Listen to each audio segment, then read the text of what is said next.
Hello everyone, मैं आपका अपने चैनल अनंत जुडिशरी लाइब्रेरी में आपका वेलकम करती हूं। और आज जो मैं आपके लिए टॉपिक लेके आई हूं वो है सरकार के विरुद्ध वाद। ये प्रोविज़न आपका सीपीसी सेक्शन 80 को कवर करता है। ओके, और इससे रिलेटेड क्वेश्चन अक्सर जुडिशरी में देखे जाते हैं। तो हम आज ये टॉपिक डिस्कस करने के बाद एंड में इससे रिलेटेड क्वेश्चन को भी डिस्कस करेंगे। आइए आज का टॉपिक स्टार्ट करते हैं। तो ये आपका है सरकार के विरुद्ध वाद। तो सरकार के विरुद्ध वाद लाने के लिए सारभूत विधि का वर्णन भारतीय संविधान के अनुच्छेद 300 में किया गया है। किसमें किया गया है? अनुच्छेद 300 में किया गया है। जबकि वाद लाने की प्रक्रिया, ये देखिए प्रक्रिया का जो वर्णन है वो आपको मिलता है सीपीसी के 79 से 82 तक और आदेश 27 में। ओके, तो अगर मैं आपसे बात करूं कि सरकार के विरुद्ध अगर वाद आपको लाना हो तो इसकी जो विधि दी है, यानी जो लॉ है आपका, वो किस में दिया हुआ है? तो ये आपका इंडियन कॉन्स्टिट्यूशन के आर्टिकल 300 में दिया गया है। ओके, जबकि अगर मैं प्रोसीजर की बात करूं कि ये प्रोसीजर कहाँ है, कौन से प्रोसीजर फॉलो होंगे अगर आप गवर्नमेंट के अगेंस्ट वाद ला रहे हैं, सूट फाइल कर रहे हैं, तो आप कौन से प्रोसीजर को फॉलो करेंगे? तो आप प्रोसीजर फॉलो करेंगे सीपीसी 19(8) की और इसका जो सेक्शन है वो है 79 से लेके 82 एंड ऑर्डर है 27। इसको अपने माइंड में रखिएगा। कभी कभी ऑर्डर डायरेक्टली एग्ज़ाम में पूछ लेता है, प्री एग्ज़ाम में। ठीक है, तो आपको ये चीज़ माइंड में रखनी होगी। आइए नेक्स्ट देखते हैं। नोटिस की आवश्यकता। तो भारत सरकार या राज्य सरकार या लोक सेवक के विरुद्ध वाद लाने के लिए 2 माह पूर्व का नोटिस दिया जाना आवश्यक है। ओके, तो आपको मैं एक चीज़ क्लियर कर दे रही हूँ। अगर कोई भी आप सिविल सूट फाइल कर रहे हैं against government, against public servant, against state government, तो आपको 2 महीने पहले यानी 2 मंथ बिफोर आपको एक नोटिस उस गवर्नमेंट को, उस अथॉरिटी को देना पड़ेगा जिसके अगेंस्ट आप सिविल सूट फाइल कर रहे हैं। ओके, एक्सेप्शन भी है इसका, आगे डिस्कस करूँगी। ओके, नेक्स्ट है, यहाँ नोटिस निम्नलिखित अधिकारियों को दिया जाएगा। अब देखिए, अगर आपको मैं पहले बता दी कि सूट का प्रोसीजर कहाँ है, लॉ कहाँ है, कैसे सूट फाइल होगा। ठीक है, तो आपका अगर सूट का जो लॉ है वो आपका आर्टिकल 300 इंडियन कॉन्स्टिट्यूशन, एंड अगर मैं प्रोसीजर की बात करूँ तो वो सीपीसी में दिया हुआ है 72 से लेके, और मेन इसका जो सेक्शन है वो 80 है। ठीक है, सीपीसी का। एंड अगर मैं ऑर्डर की बात करूँ तो ऑर्डर 27 है। अब कितने महीने पहले नोटिस दिया जाना आवश्यक है? तो 2 महीने पहले। ठीक है, तो आप इसको अगर एग्ज़ाम में आता है कि अगर आप एक सिविल सूट किसी गवर्नमेंट के अगेंस्ट फाइल करना चाहते हैं तो आपको कितने महीने पहले नोटिस दिया जाना आवश्यक है उस गवर्नमेंट को, तो आप इजीली वहाँ करेक्ट आंसर मार्क करके आ सकते हैं कि 2 महीने पहले आपको नोटिस दिया जाना आवश्यक है। ओके, तो यहाँ तक आपको क्लियर हो गया। अब देखते हैं यह नोटिस किन अधिकारियों को दिया जाएगा। तो अगर मैं बात करूँ केंद्र सरकार की बात, तो यहाँ आपको सरकार के सचिव को देना होगा। रेल से संबंधित है तो रेल के प्रधान प्रबंधक को, जम्मू कश्मीर की दशा में सचिव या प्राधिकृत अधिकारी को। तो जम्मू कश्मीर तो खैर अब तो ये जम्मू कश्मीर भी हमारा यूटी हो गया है, तो यहाँ भी यूटी में जो रूल्स फॉलो होते हैं वहाँ भी वही रूल फॉलो होंगे, बिकॉज़ 31 अक्टूबर 2019 से इन्फोर्स हो गया 5 अगस्त 2019 का रूल, जिसमें जम्मू एंड कश्मीर एंड लद्दाख को यूटी डिक्लेयर किया गया था। ओके, तो राज्य सरकार की दशा में ये नोटिस दिया जाएगा। किसको दिया जाएगा? एक मिनट। राज्य सरकार की दशा में ये नोटिस दिया जाएगा सचिव या कलेक्टर को, एंड लोक सेवक की दशा में उसी लोक सेवक को। ठीक है, तो आपको यहाँ तक इतना क्लियर हो गया। अब आगे बढ़ते हैं। इस नोटिस का पर्पस क्या होता है? नोटिस क्यों दिया जाना आवश्यक है? मीन्स आप क्रिमिनल केस में तो कोई नोटिस नहीं पहले से देते हैं कि नहीं भैया मैं आपके अगेंस्ट क्रिमिनल सूट फाइल करने वाला हूँ और ये मेरी पहले से नोटिस आपको, नहीं, ऐसा तो नहीं होता है क्रिमिनल केस में। बट सिविल केस में एक प्रोसीजर फॉलो करना होता है कि आपको अगर कोई गवर्नमेंट के अगेंस्ट सूट फाइल करना है तो आपको एक नोटिस देना आवश्यक है। उस नोटिस का कुछ ना कुछ तो पर्पस होता होगा। तो आइए उस पर्पस को डिस्कस करते हैं। तो सरकार को युक्त अवसर देना है, यानी सरकार जो गवर्नमेंट है जिसके अगेंस्ट आप सूट फाइल कर रहे हैं, तो उसको आपको एक रिजनेबल अवसर प्रदान करना होता है ताकि वो आपको जवाब दे सके। उस पर वो क्या विचार करता है, उस पर मतलब आपको रिलीफ देगा या फिर केस आपके साथ लड़ेगा। ठीक है, तो जो भी रहेगा वो उसका जवाब देगा। अगर वो 2 महीने में जवाब नहीं देता है तो आगे प्रोसीजर फॉलो होगा। सरकार को यह अवसर देना है कि वह पीड़ित पक्षकार से समझौता कर ले। यदि सरकार समझौते के लिए तैयार ना हो तो पीड़ित को यह बताना कि उसकी प्रार्थना क्यों नहीं स्वीकार की जा रही है। तो ये होता है एक नोटिस का पर्पस, जो कि हमें बताना होता है उस गवर्नमेंट को जिसके अगेंस्ट हम सूट फाइल कर रहे होते हैं, या फिर उस पब्लिक सर्वेंट को बताना होता है जिसके अगेंस्ट हम सूट फाइल कर रहे होते हैं। ओके, नेक्स्ट है नोटिस के आवश्यक तथ्य। अब उस नोटिस में आप ऐसा क्या क्या लिखेंगे, तो सबसे पहले वादी का नाम हम पता लिखेंगे, मीन्स जो पर्सन सूट फाइल कर रहा है उसका नाम और एड्रेस होगा। एंड रीज़न क्या है उस नोटिस का, मीन्स क्या पर्पस है कि आपको वो नोटिस देना है, मीन्स आपका मैटर क्या है, वाद हेतु क्या है, उस नोटिस में आपको उसकी जानकारी देनी पड़ेगी। और आप उस नोटिस के ज़रिए क्या रिलीफ पाना चाहते हैं, क्या उपचार पाना चाहते हैं उस गवर्नमेंट या पब्लिक सर्वेंट से। ओके, तो आपको उस नोटिस में ये भी मेंशन करना होगा। नेक्स्ट देखते हैं।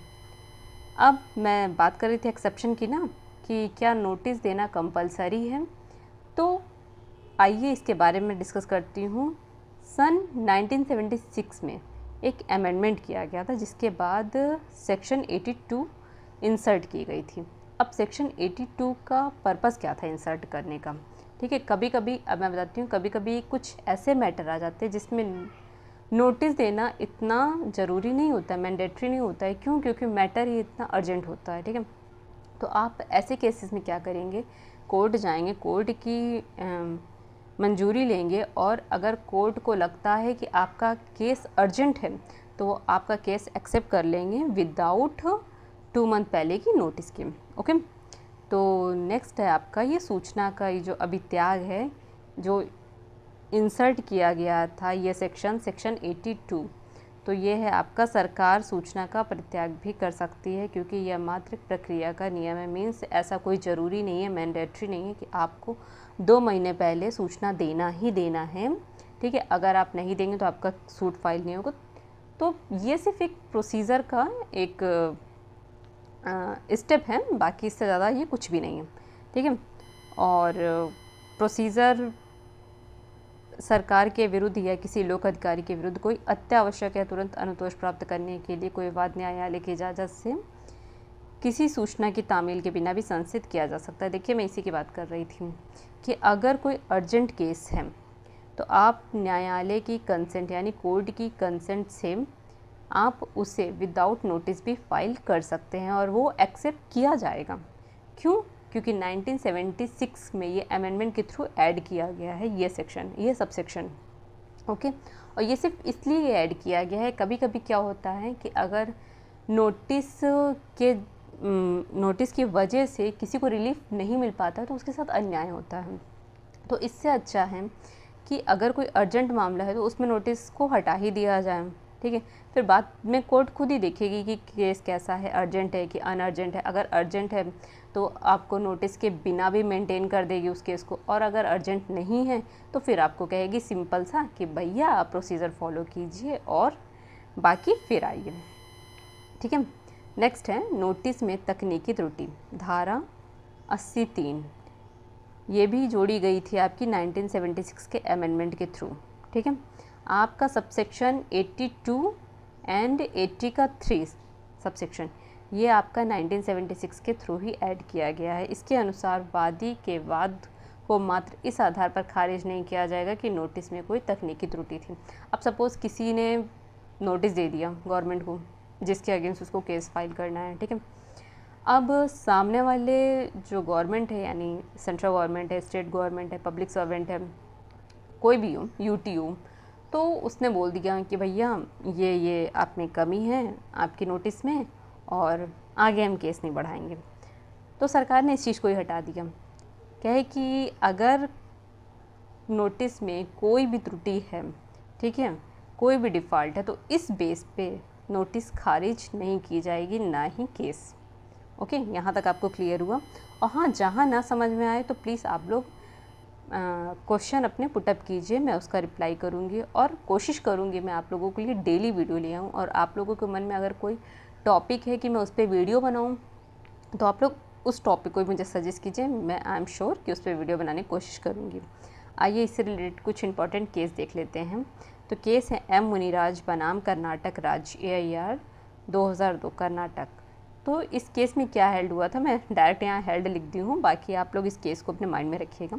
सूचना उस व्यक्ति को प्रदान की जानी चाहिए जिसके विरुद्ध यह अपेक्षित है। मीन्स अगर आप जिस गवर्नमेंट के अगेंस्ट केस फाइल कर रहे हैं तो आपको सूचना भी उसी गवर्नमेंट को देनी पड़ेगी।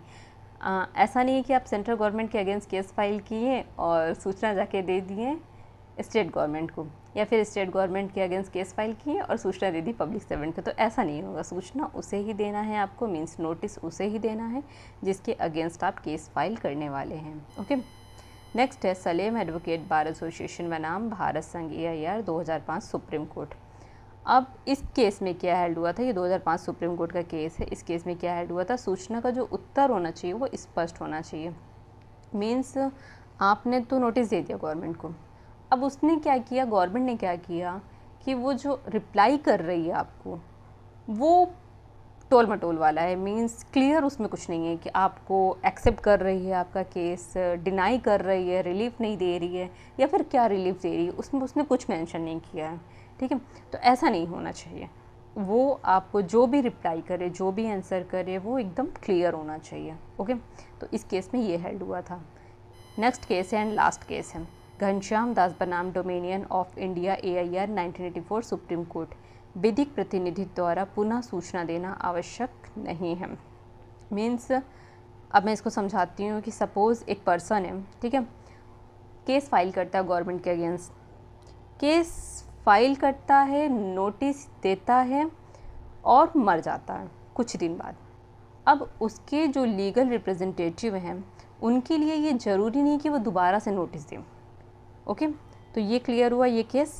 तो इस केस में बस यही हेल्ड हुआ था कि लीगल रिप्रेजेंटेटिव द्वारा पुनः सूचना देना यानी पुनः नोटिस देना आवश्यक नहीं है। जो नोटिस पहले दी गई है वो मान्य होगी। आइए कुछ क्वेश्चन देखते हैं। क्वेश्चन में इसलिए लेके आई क्योंकि जुडिशरी में ये पूछता है। ओके, और ये क्वेश्चन जुडिशरी में आए हुए हैं, तो आप क्वेश्चन को देखिए, इसे सॉल्व कीजिए, और हाँ अगर कहीं भी आपको कमी लगे तो उसे मुझे सजेस्ट कीजिए कि कहाँ क्या कमी है और कहाँ आपको क्या चीज़ें नहीं समझ में आई। होप आपको ये सेक्शन 80 CPC का गवर्नमेंट के अगेंस्ट सूट फाइल करने वाला आपको अच्छे समझ में आ गया हो। क्वेश्चन है सिविल प्रक्रिया संहिता 1908 की धारा 80 में निहित सूचना के नियम को समझाइए। क्या सूचना के अधिकार का अभित्यजन किया जा सकता है? तो आप यहाँ धारा 80 में निहित सूचना के नियम को पूरी तरह से एक्सप्लेन कर सकते हैं, जो कि मैं पूरा ऊपर कर चुकी हूँ। और क्या उसका सूचना का अभित्याग किया जा सकता है? मीन्स क्या सूचना नोटिस के बिना भी केस फाइल किया जा सकता है? यस, सेक्शन 80 सबसेक्शन 2 जो कि आपका इंसर्ट हुआ था 1976 में एक अमेंडमेंट के थ्रू। यहाँ तक ही क्लियर है? आप ऐसे ही क्वेश्चन को सॉल्व करने की कोशिश किया करिए, या फिर ऐसे क्वेश्चन पूछ लेगा सरकार के द्वारा या उसके विरुद्ध वाद की व्याख्या कीजिए, मीन्स प्रोसीजर बताइए। तो आप अगर इन सारी चीज़ों को अपने माइंड में रखते हुए इन क्वेश्चन के आंसर अपनी लैंग्वेज में एक्सप्लेन करेंगे तो बहुत अच्छा रहेगा। और आपके कोई क्वेश्चन मन में हो तो प्लीज़ पुटअप कीजिए, मैं उसका आंसर करूँगी और कोशिश करूँगी मैं डेली बेस पे वीडियो ले आऊँ आपके लिए। Thank you.